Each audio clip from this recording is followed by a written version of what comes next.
If we look at housing, think of all the issues along that part of Northbourne Avenue in inner Canberra, really has all the issues there.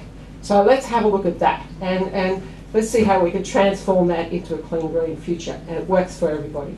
The second one is around a regional spatial plan, which is very much my interest. So I'd like to finish on this regional focus. So we had a 2-day regional symposium about 2 weeks ago. Started at ANU in the morning on climate change adaptation. Went down to Bateman's Bay on the Thursday night, had a dinner with the community leaders. Friday morning was around energy futures with a whole range of people, with local governments and others. And the afternoon was around regional resilience, and we finished with a community forum. So a wide range of participants, from the academics through to the practitioners, through to the community, and that was the point of that. So as I said before, the most important issue that came out of that arguably was transport, but also the other point that came out of that was a consensus right across the board that we need a regional spatial plan, or a regional approach to how we manage settlement, how we manage our environment, and how we manage our sustainable future. I'm arguing for that. I think, as I said before, we've come to a tipping point in the ACT with our projections of our population where some decisions could be made that I think we will not be pleased with in the future. For example, and again, I'm sure some of our political leaders will debate me on this, you know, approving developments on the border between ACT and New South Wales that don't actually link to infrastructure and are not close to either the centre of the ACT or the centre of the adjacent New South Wales Shire. So let's start thinking about a settlement plan for our region. Let's start thinking about a transport plan for our region. Let's start thinking about a climate change plan for our region. And let's start thinking about a regional development plan. Put it all together, we'll start to have a much better context and a much better plan for our future. Thank you for listening. I'll be happy to answer any questions.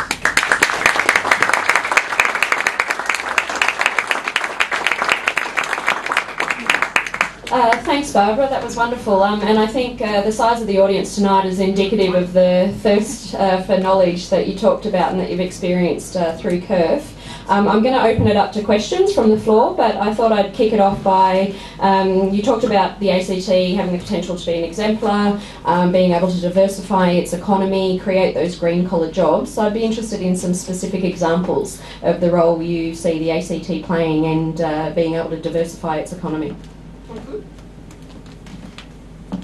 A pleasure. Well, look, I think there's a whole host of things we can do. I think that I mentioned skills in green technology, in housing construction, in trades. I mean, when I talk about skills, I don't mean people who are just doing PhDs at that level. I'm talking about people actual skills. You know, and I have a PhD. Well, sorry, my students, I'm lucky to do PhDs. But I'm talking about practical skills. And I'm a kind of strange academic because most of my life's been in practice and I've had continuous learning on the side. And then I came into academia later in life. So I do generally have an applied approach to that. So skills, training, but that requires an investment, and it maybe requires a partnership with not only this government, but also the federal government. You know, if the federal government wants us to be less dependent as a public sector economy, then perhaps it should be helping us to achieve a new pathway for the future. Maybe that's the answer. That was what I was going to keep going. But I keep going. Thanks for watching. Was that me? Yes. Hi, Barbara. You know what I'm going to ask about, don't you? No, health then? Yes, maybe yes. So my impression is that the impact that urban design has on health, and then the impact that health has on the capacity for us to live sustainably and manage the way our cities function, is hugely under-recognised. Do you feel that health is becoming more included in discussions about urban design? And urban Absolutely.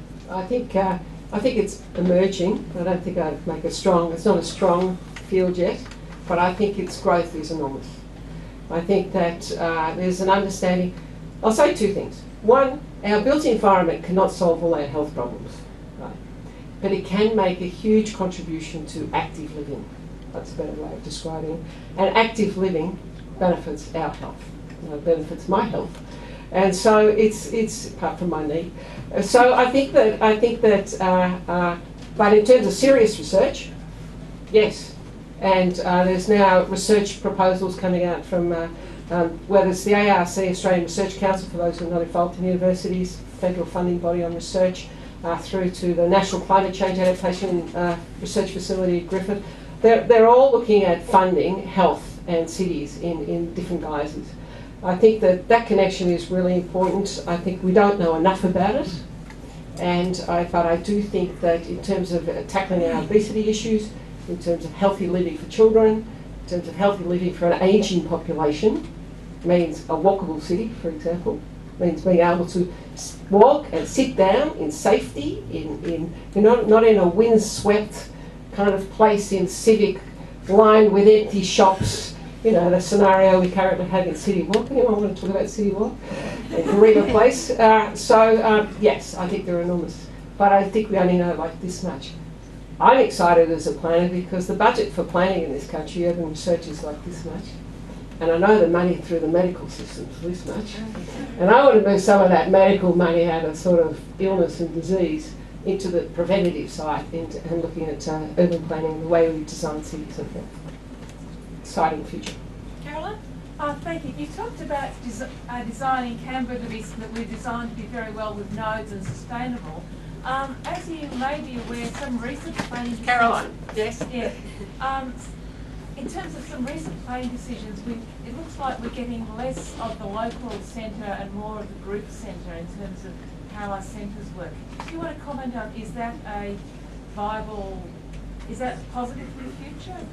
Having less local centres? Sure, just summarise the question. Yeah, so I'll just summarise the question, Caroline. It's whether, I guess the assertion, whether it's true, but is that perhaps we're moving away from local centres to larger group centres. And is that a good thing or not in terms of a sustainable future? I'm a strong advocate of local centres, if you're asking my personal view. People will say that's hard to sort of fund, and how do we keep those going? And we have had a scenario in Canberra where we've kept the local centres and they've been empty, and that hasn't been a good solution. I'm sure some of you live near some of those, and so I don't think that's sustainable either. Somewhere we lost our way, I think, in managing those local centres effectively. But if you're asking my view, we should be investing in those. But maybe in a different way. And I'll come back to City Walk about that. City Walk is suffering, arguably, because of the Canberra Centre. And let's talk about the local centres. It's the same argument. Some people say, how do we recreate City Walk? Well, I say, you're not going to create City Walk the same way as the Canberra Centre. You're never going to be able to compete with the Canberra Centre, right? However, maybe there's some other features that we can have. Maybe there's a more community-based City Walk. Maybe there's other activities. Maybe ANU could have a centre in the middle of City Walk. Maybe there could be a school. I mean, the biggest lesson in Docklands in Melbourne was they put lots more people in there. They forgot to have any community facilities, which they're now retrofitting. They forgot that there would be children there. They forgot that they needed supermarkets. So this is in Melbourne. So I think possibly the future's different for local centres, but we should be supporting them. I think we should be supporting residential, mixed use, in civic and in those local centres to revitalise those. It can be done, and it's been done very successfully elsewhere. The City Walk now with empty shops, I just think is a really sad outcome for our city right now. And I think that I saw the transformation of the City of Melbourne. I was a planner for on the committee for the 1985 City of Melbourne strategy. You won't believe this, at that time there was less than 1,000 people living in the central city of Melbourne. And I did the housing survey. I was able to walk to each place and see who lived there. And it's just completely transformed. Now that's taken 20 years, it takes a long time. But that's a commitment by the City of Melbourne to transform that. You can do it, but you need to make a commitment. You need to review the planning system so you encourage more people to live in the central city, more people to live in those local centres, to support those local centres, and then also be able to have a wider range of uses in those centres so the community can be much more part of that. That's my view.